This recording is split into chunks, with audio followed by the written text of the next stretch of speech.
Gavin Rossdale, welcome to the Tennis Anyone podcast. I think that let's dive into it. I mean, where's your tennis at these days? Take a big drink. You're on tour, but let's talk about tennis. Worst part is this. Well, no, it's really good. Like I haven't been hitting as much, but I just have a whole different way of playing and stuff that I didn't. And weirdly, like I'm playing better than I ever played. So it's a bit of a shame I wasn't like doing it like some time ago. But Why? that's how life is. That's how life is. Why are you playing better now? Because I went on the ball machine recently and I had such a I don't care attitude and I was unbelievable. Why are you playing your best now? Because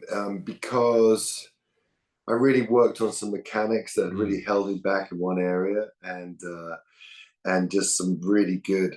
I like everything was pretty good for me for a musician, and just like it just didn't have a good enough forehand, and I totally figured it out with someone when I got injured, and when we're going through my whole sort of technique and stuff like that, what was uncovered was like how I didn't open enough and start, So that's meant that I've kind of found a new way of playing it and just loosened me up to open up in the right way.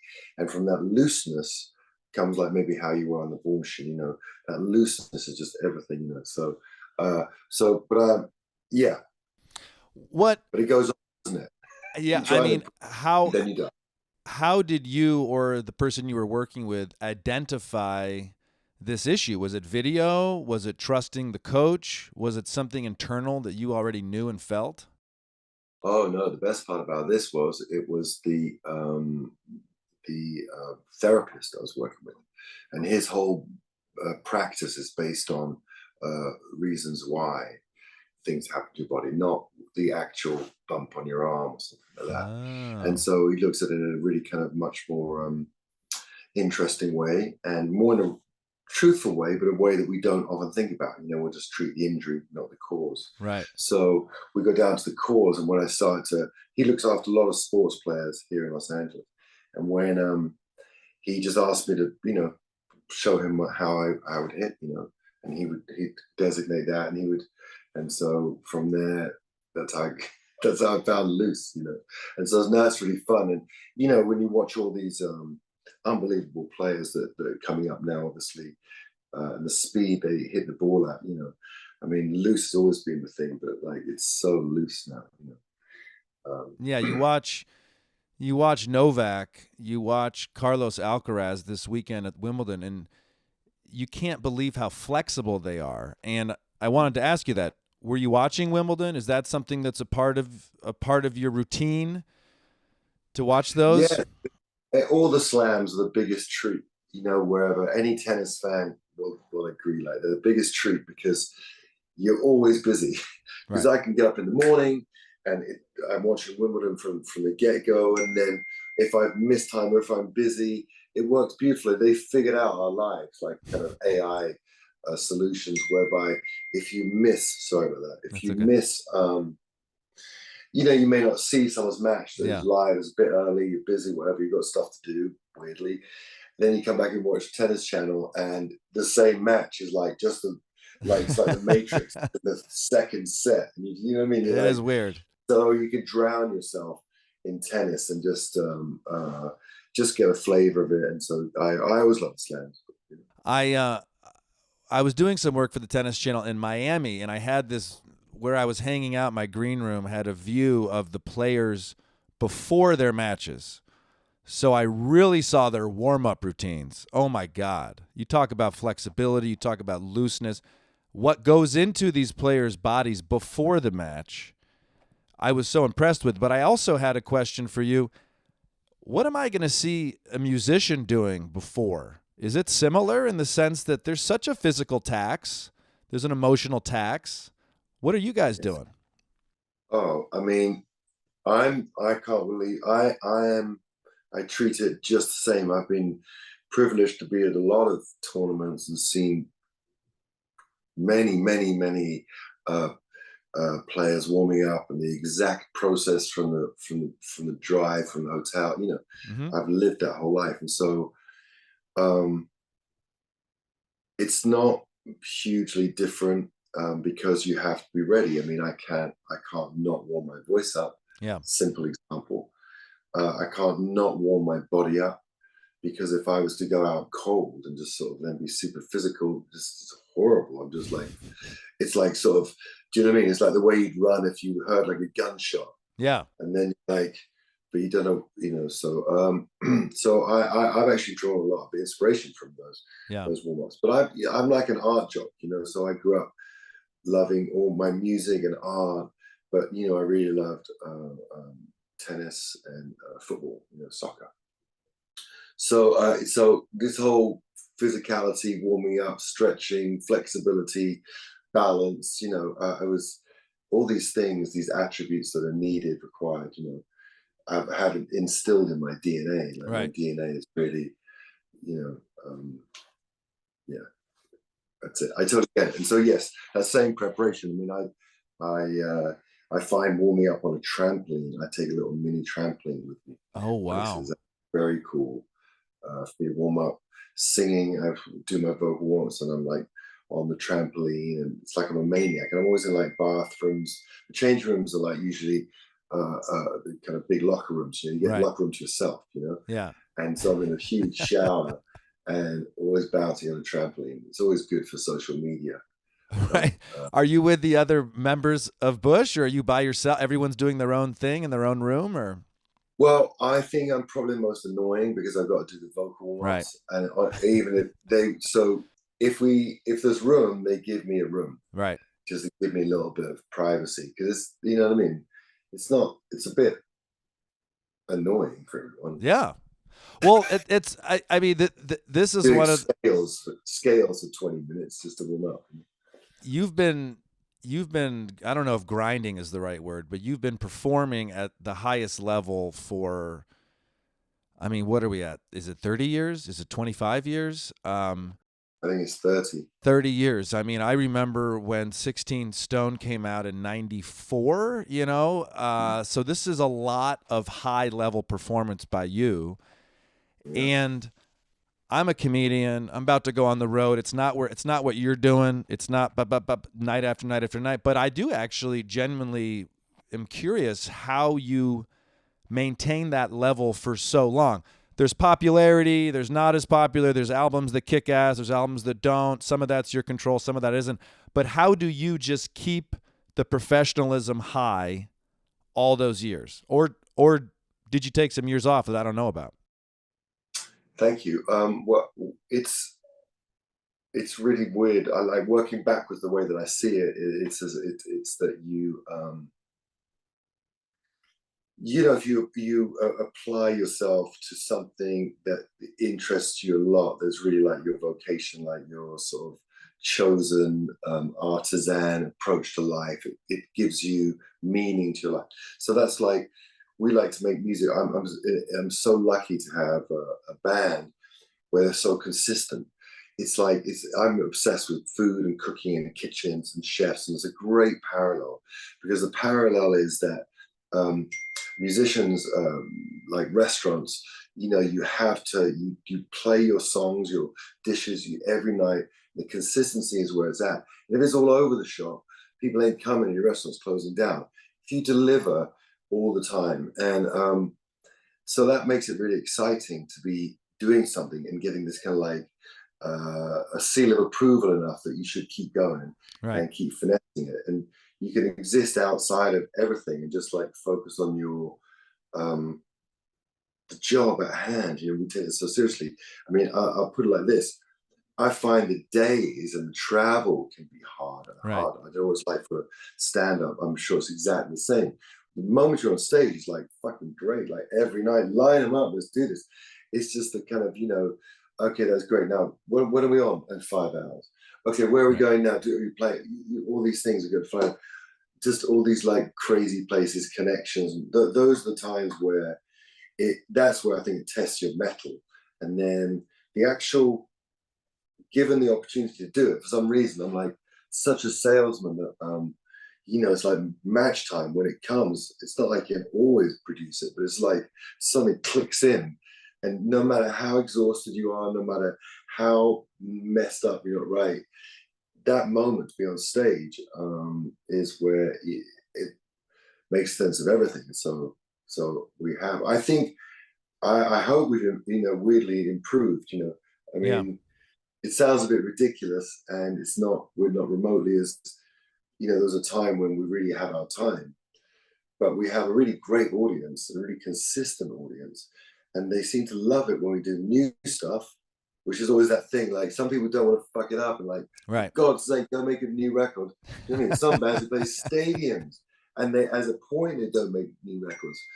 You know what I mean? Because Right. why? What? That is not broken. That's a stadium, thing. So, and other bands that, huge bands that don't have to have records for like last 20 years, Yeah. that I love. And so for us, when this thing, making new records, pushing every show, the band's really physical and strong, and sounds really consistent, as tough as ever, more tough than ever. So it's kind of Right. cool. We played a metal festival on Sunday. We played For Lamb of God and Slipknot. Now, we're just a rock band, so Right. but we're not that heavy. Yeah. Not that heavy. And so that was like, I was like, oh man, we're either gonna Yeah. we're doing a belly flop, or this is a perfect swan dive into, and it was the most amazing experience, and acceptance. And it's a lot of people, because it's definitely not the Bush crowd. It's like some people that like Bush are there, yeah, for sure, that's great, but that is not that's like a Slipknot crowd, the Slipknot, Right. it's like that, it's like fucking super metal.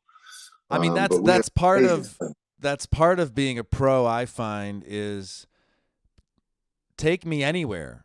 Give me any audience and I will deliver something. It's like, Yeah, I love that you're still finding the challenge, and holy shit, look, we're not a metal band, we're a rock band, but we're going to do our job. And you mentioned the success, at such a young age, and maybe you mentioned it, but I was just thinking of your experience, seasoned veteran, if you want to call it that. And here we have Carlos Alcaraz, who's 20 years old, just winning Wimbledon. Can you relate to what he's going through right now a little bit? Do you know? I know it's different sports and music, but can you wrap your head around what's coming at him right now? well, I can wrap my head around the kind of consequences, to some degree, of his success. Um, Me at 20, absolutely no comparison whatsoever. I was a joke in comparison, Right. and just more than embryonic. And it took me a while to find my feet and my reason and everything. This is a kid who's obviously been phenomenal since he was first began. Had this incredible natural talent. I saw him do one of those. What do you call it when they catch it in midair? Oh, catch it in midair. That's a great This thing, question. That's a great question. There is no name for that. right? Okay, a swisher, whatever. Yeah. But I don't know if you saw one. There was someone smacked a ball from the other side, and he went. And the Right. way that he picked it up was like, I've seen so many players. I've seen a couple of people manage it. Yeah. A couple of top guys manage it.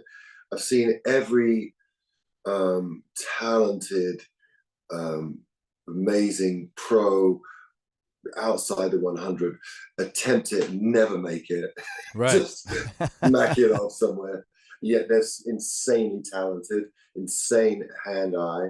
But this kid, like freaking Matrix. That Yeah. it's so it reminded me of when you watch Rafa playing soccer, and what he does with the ball. Um, that you appreciate these guys. They could have done any sport. Right. Those two chose tennis. You know what I mean? Both could have probably been any sport they wanted was there for them. Yeah, I think it's easily lost how good Rafa is at soccer. You watch him juggle or in warming up, and it's like, holy shit, this guy's unreal athlete. Well, I don't know if that makes him good at soccer. It makes him good at juggling. Right, that's true. But I would say he's probably amazing at it. It's probably Of good at course, soccer. he's the best. I'm a huge Rafa fan. It's Yeah. incredible. You used an interesting word when you talked about the success of Carlos Alcaraz. You said, "I understand the consequences of that success," and that's a word that I wouldn't have necessarily put there. But I'm curious why you picked that word. What are the Well, a consequences of? consequence can be, it was intentional. A consequence can be something good, I hope. Yeah, I mean, obviously, the connotation, the idea is that it's something bad, but absolutely not. It's, I mean, I can only imagine a bit of it really, because he is singular and he is the future, right. really.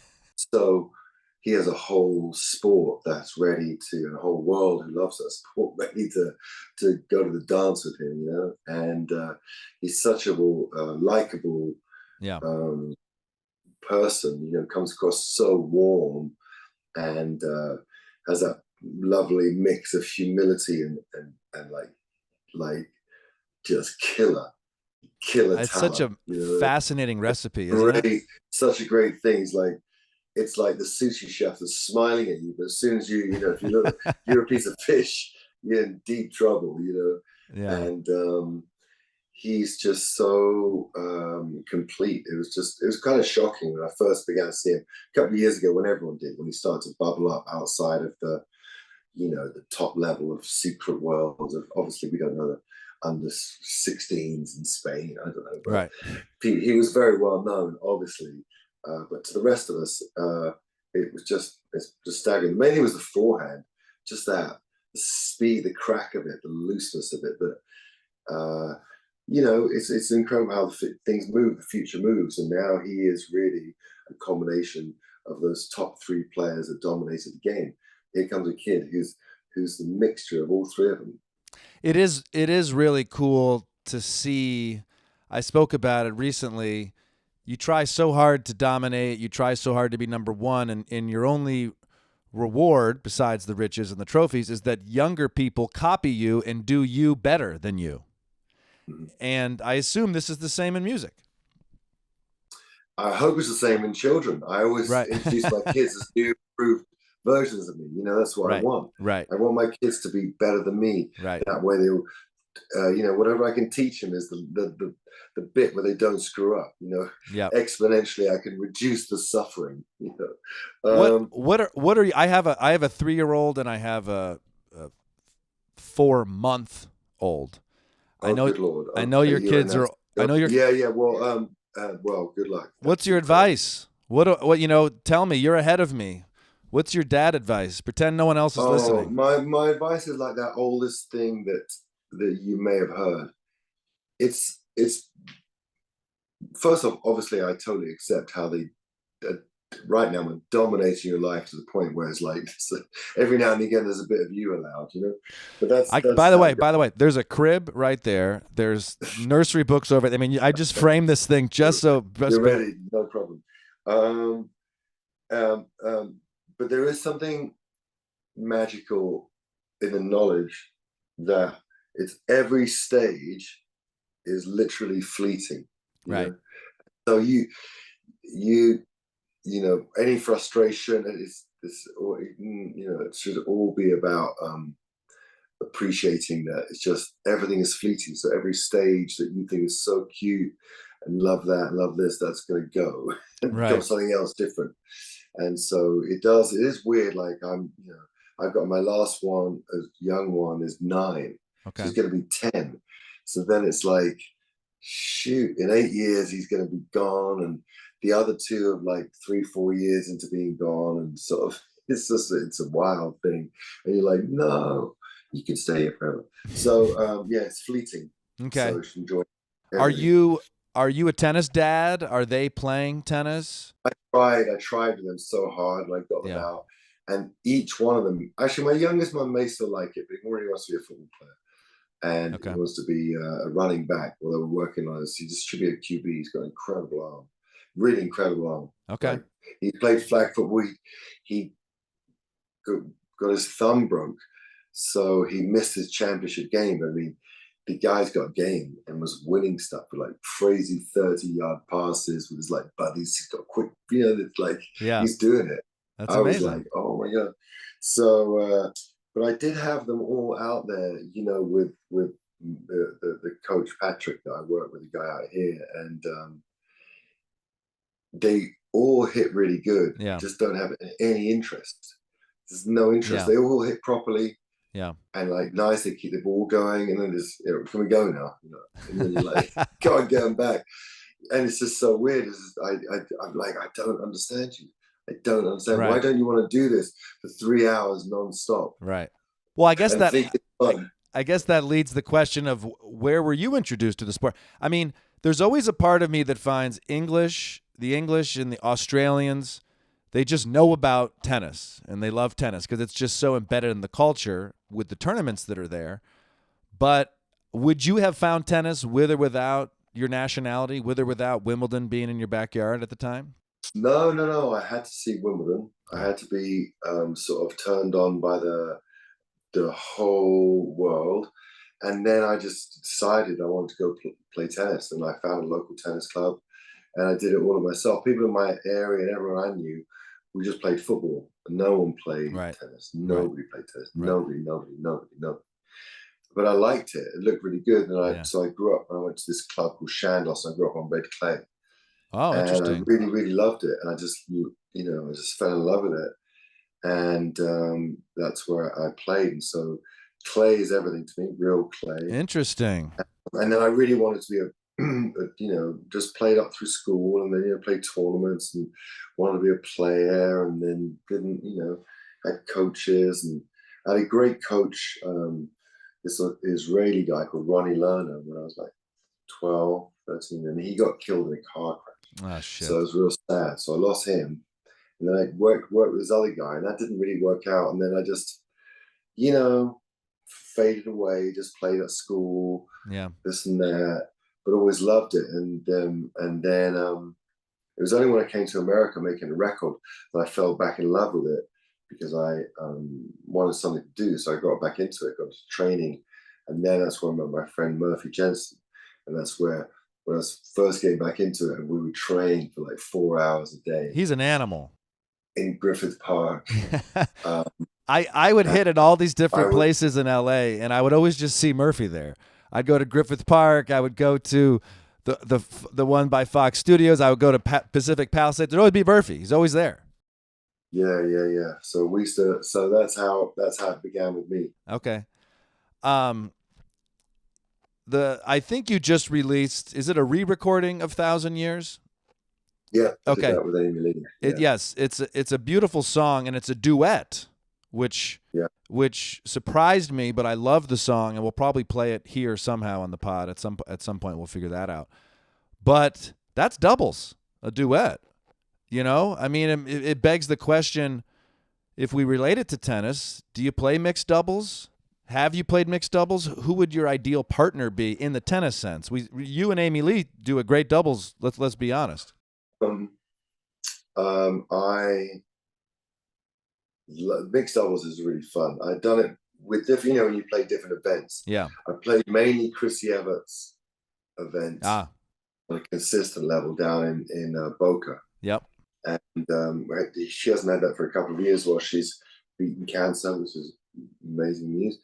But that was always so much fun and so much pressure to play with Chrissy, just to I'm not sure. screw up. But don't double fault. I mean, just like play good, just play within yourself. It's fine. And she's amazing, and that's what's really fun. Yeah. Yeah, doubles is so much fun. I love doubles. I tend to like when I'm practicing is usually more one-on-one or two-on-ones, Mm-hmm. that kind of stuff. I love that. But every now and again you get to ask to play a tournament, and you're like, oh shit, so you gotta go and like play sets with people, because Right. it's really fun. Then it's kind of like more social. It's funny, but I just like the zen of it, really. I think that my connection to tennis is really, the function of it is to like hit a great ball properly for an hour and a half and just feel great about my world and move on. I'm not like looking to join a league and make Right. friends. And Right. it's just that, if I know lots of tennis players, I just want to get out and Right. have a really good hit. And if I don't miss too much, I feel good. If I miss a lot, I'm like, what the heck? You know what I mean? Yeah. It's not a big thing. I'm not really that. It's so good for me mentally and physically, on tour and stuff, to play tennis when I'm playing properly. when I go and do shows that are an hour and a half, hour 45, some of them sometimes, they're like a doddle. Right. There's no cardio issue Right. about it. It's just like whatever. So that's fine. You've mentioned a lot in different things I've watched and read. You mention a lot about getting lost in something, getting lost in your music, or this is what a musician's supposed to do. They get lost in it. Your last song, the one I just mentioned with Amy Lee, you talked about you wanted it to feel like you were entering a dream backwards, you know? And I wonder, in today's world, phones, ding, ding, ding, everything, ding, ding, ding, it is really hard to get lost in one's work, playing tennis, just to dive in. What are your tricks for that? I mean, are you know? Oh, just insistence. Like you have to be disciplined because it's just so easy to drift and Yeah, not sort of hang on to the wall at certain points of the day. And so I do that myself. I know there's times that I'm drifting. There's times that I'm sort of focused. I mean, I'm doing this. This is a nice conversation. I'm going to work in here today, and I happen to be home. And so it's just a case of just pushing myself over the edge and maintaining some kind of discipline, which I'm just like, really good at avoiding as well. But but I try and specifically work when I dive into that. It's just having the luxury of a number of hours where mainly when my kids aren't around because I have them half the time. So right. when they're around, this doesn't happen. That's actually comforting to hear because I was trying to watch Wimbledon this Sunday and there's just two kids and it's just like it's just tough, you know. It's just I'm so envious of the commentators, not because they get to be at the match, but because they get to just watch it undisturbed. You know, um, I watched. I don't know if I should be It's admit. Go ahead. it's worth it. It's worth it. Yeah. Let them make sure they're mirroring you. So Right. you be like, Right. Um, just do something good about it. I noticed. I admittedly watched maybe a year 2000 MTV Cribs of yours. I hate to admit that, but one of the things I loved was you said I. I think we made it so that people would watch it. It's not even. That's true. It's, Okay, good. But it's like so long ago. But I heard your record. Oh my god, I feel so bad. right, right. That's true. That is true. Okay, good. I'm glad you feel that way. Um, I love that you said you keep a guitar in every room because you want to remind yourself of how you paid for the house. And I noticed that there's a guitar behind you as well. And I've heard that professional golfers will keep their clubs in their bedroom with them as an emotional security of like I know where they are, I know who's got them. Tennis, when I watch tennis, I've always got a racket in my hand. Is I would assume musicians feel that way towards their instruments. Yes, yeah, yes and no. I mean, I do like the idea that you just can play anything, but yeah, familiar. I don't have a huge guitar collection, and Right. anytime I think about getting rid of guitars, thinking I've got too many guitars, like 20 or something. I got rid of one guitar, Green Horizon. I see it in a picture. I totally regret letting go of it. Right. I once had an amp, an AC Vox AC 30, and I sold it to my best friend's brother for 500 quid. I needed the money. Right. And then we signed with Bush, and I really wanted it back. I said, I just made it, kind of please buy it. He goes, no, I can't sell it. I said, what do you can't sell it? That's You're funny. not going to use it. You'd never sell me the amp back. So the only two things I sold, haven't when I switch rackets, I do kind of let some people have those rackets. If I've been using a lot of rackets, That's you have these nice. like, do you know what I mean? Yeah. They go to Africa, do you know what I mean? They're the Yeah. kids that are playing Yeah. with like bullshit. So yeah, so that I let go of rackets, but instruments, music, twice. Look, I still and bitter. you regret it. I uh, do regret it. Like, shoot, why did I do that? what do you want people to know about Bush? You've been around so long, so many hits, so many albums sold back when albums were sold. Um, Well, I just like me. My perfect life is to have people know that it's in this sort of, it's in the net. It's happening. Yeah. We worked so hard to play all these great dates across America, across Europe, across the world, wherever, and you're always trying to just present your band as the best way you can. And I think that it's good for people to know that it's it's really happening, because in a funny way, the world is so fragmented. You'd be forgiven, but I don't know who's necessarily even who's still playing. At a tennis level, some Yeah. people have retired, some have they retired. Fernando Verdasco retired, right? Yeah. Correct. Yeah, because I saw that his Instagram was like getting ready with something. He had rackets. I was like, I'm so confused. They're going to come back. Yeah. I was like, great. I didn't want to say. So really tricky. So yeah. Great. So the Bush is still out there. Their tour is happening right Which sounds now. very You pathetic, really. But I think that sometimes it's good for people to know. It's not. Yeah. This isn't a revisionist interview. No, but I'm looking at your tour, and you got a lot of dates coming up, and that's awesome to see. And we'll wrap this up shortly. I very much appreciate your time. If you can't see Gavin, he's literally in a studio right now. He's in between tour stops. He's agreed to talk to Tennis Anyone's Michael Kosta. This is very exciting. To the very to many people, they first saw you as a tennis person when you were in the box with Roger Federer's match, whenever that was, 2000, I don't know. But I would regret asking you, how did that friendship even come about?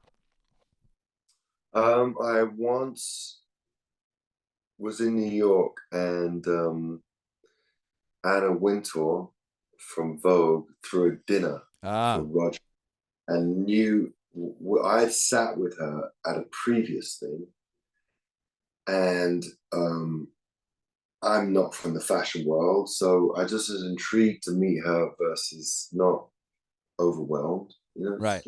Right. She's an amazing woman. She's an amazing woman. And we got along great because we both love tennis. And she was kind enough to invite me to dinner, I think it's 2005 or something like that.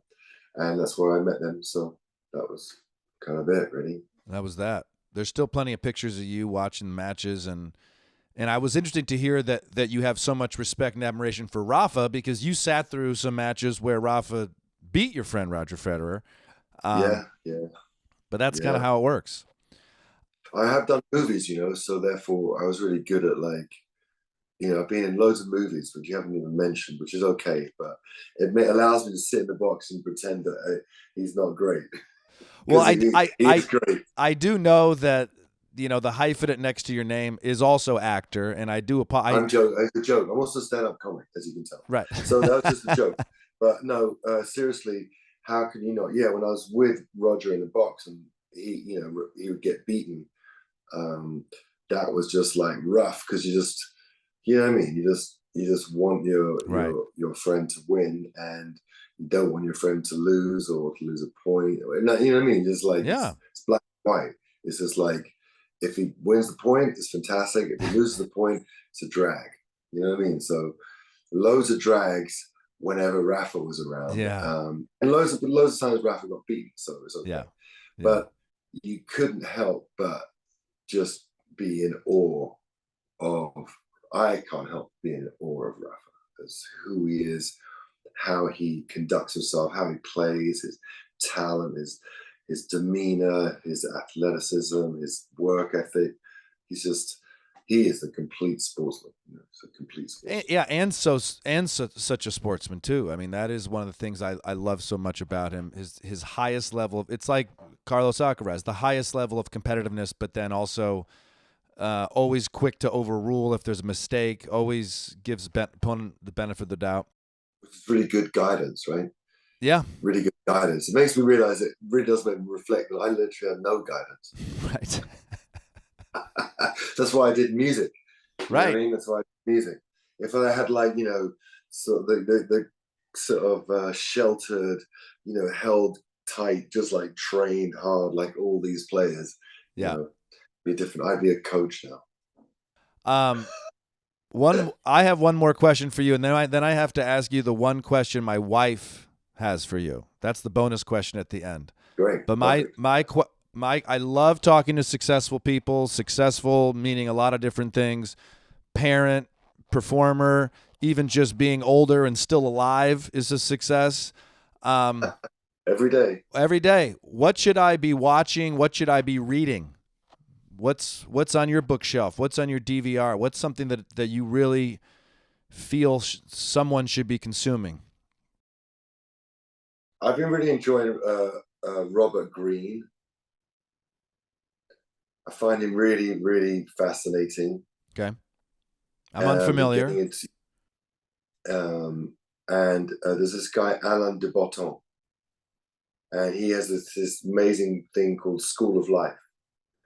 And it's just books on how to know yourself better, because, you know, in knowing yourself better, you can be more of yourself. And without doubt, as you get older, you realize that the more of yourself you become, the better, you know. And it's funny, there's an amazing quote from David Bowie. He said, the funny thing about getting older is you become the person that you should have been all along. Ah, I love that. So it's just a wonderful concept of knowledge and information gained through the whole journey. You know, that's what I find really fascinating. So that's wow. Those two have been okay. really instrumental. Thank you for sharing that, and I love that. And you see, with kids, with my 3-year-old, you know, she's so free and imaginative, and then slowly this world, parenting, we form them into what it's supposed to be, and then it seems like I'm 43 now, and I'm just trying to undo all that and go back to when I was 3. Yeah. I mean, the thing is, you know, what's interesting is also I've heard that kids are born with 400 personality traits from their DNA that have nothing to do with either you or your wife. So you can impose as much as you can, and you will not be able to help yourself, possibly, you know. Don't impose yourself too much, but people can't help it. Yeah. She's going to be just fine. Okay. Great. My wife's question, her and her best friend actually came up with this question. This is getting better. This is getting better. Well, apparently, and this is why I have a fun job. Apparently, you were their crush at one point in their lives. And so I said, oh God, do I even need to talk about this? But they said, you know what? Who was his crush? And I thought that was kind of an interesting question. When you were a younger man, and who comes to mind? And I'm sorry to end this on such a silly question, but. Well, the girl that I always thought was just my complete crush, and I just saw a movie the other day with her, and I was like, God, always was, always will be. It's Jennifer Connelly, you know. Yeah. She's so incredible. Yeah. Okay. Yeah. So that was who I was always. I mean, still in awe of her. She's, you know, but she's happily married to a great Englishman. Beautiful. I mean, I'm talking about from a distance, you know, like the whole idea. Yeah. Well, yeah, and it probably. I once saw her in New York. Actually, I had breakfast at an empty Soho house. I was having breakfast alone, and she's having breakfast with someone, and I was just like in there. And actually, I felt kind of guilty because I knew that I kind of had a crush on her, but I didn't speak to her. Right. But I just was like, this feels inappropriate. Well, she must have good taste if she married an Englishman, but also that is what makes the crush the crush. You don't talk to them; they're just from a distance. Yeah. Gavin, thank you for your time. Bush is on tour, everybody. I think your next stop is Iowa. Is that right? Maybe. Ohio. Sorry, go ahead. I said fantastic. Yeah. So thank you for having me, and I think it's great that you're still playing tennis. You still are active in tennis, and please check out Bush's tour. And good talking to you. Okay. Thanks, man. All the best.